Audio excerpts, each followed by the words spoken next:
পর্ব ১ ভূতের মোবাইল। আরে শুনছিস বুবলু, গতকাল রাতে ফোনে হঠাৎ হ্যালো বলেই কেটে গেল। তা বলতেই পারিস, ফোনে ভূত ঢুকে পড়েছে। টিটু চোখ বড় বড় করে, সত্যি? তাহলে ওটা কি আমার দাদার আত্মা? উনি তো গত সপ্তাহে ব্যালেন্স শেষ করে দাদা না প্যারানর্মাল ব্যালেন্সে আটকে গেছে মনে হয়। এক কাজ কর, ফোনে ধূপকাঠি জ্বালিয়ে দেখ, যদি ভূত বের হয়ে যায়। সবাই হেসে গড়াগড়ি খায়। পর্ব ২ পড়ার ভয়ঙ্কর রসগোল্লা। আমি কাল রাতে ভূগোল পড়তে গিয়ে ঘুমিয়ে পড়েছিলাম, আর সাপ এসে রসগোল্লা খেয়ে নিল।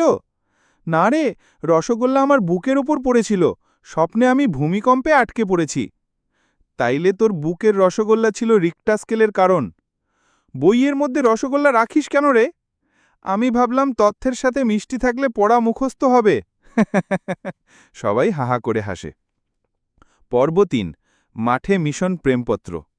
আমি গতকাল মুন্নির নামে একটা প্রেমপত্র লিখলাম। ওমা, কই, আমি তো কিছু পাইনি।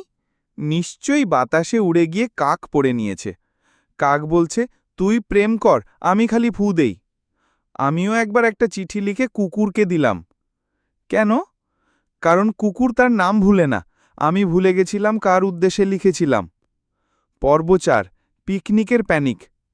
মনে আছে পিকনিকে আমরা লুচি বানাতে গিয়ে কি করলাম? হ্যাঁ, টিটু চিনির বদলে লবণ দিল। আমি ভাবছিলাম মিষ্টি লুচি বানাবো। তোর ওই মিষ্টি লুচি খেয়ে পাখিরাও পটল তুলেছিল। আমি তো একটা লুচি কামড়ে খেয়েই মা গো বলে দৌড় শুরু করেছিলাম। তারপরে সবাই শুধু পেঁপে খেলাম, কারণ একমাত্র ওটাই নিরাপদ ছিল। পর্ব ৫ চুরি কিন্তু মিষ্টি। বলো তো ছেলেরা, তোমরা সবাই ছোটবেলায় কি চুরি করেছিলে? আমি একবার দোকান থেকে চুইংগাম চুরি করেছিলাম, কিন্তু সেটা গিলে ফেলেছিলাম। আমি ছোটবেলায় বাথরুম থেকে বাবার পারফিউম চুরি করে টিটুর গায়ে ঢেলে দিয়েছিলাম। সেই জন্যই আমি এখনও গন্ধ পেলেই হাঁসফাঁস করি।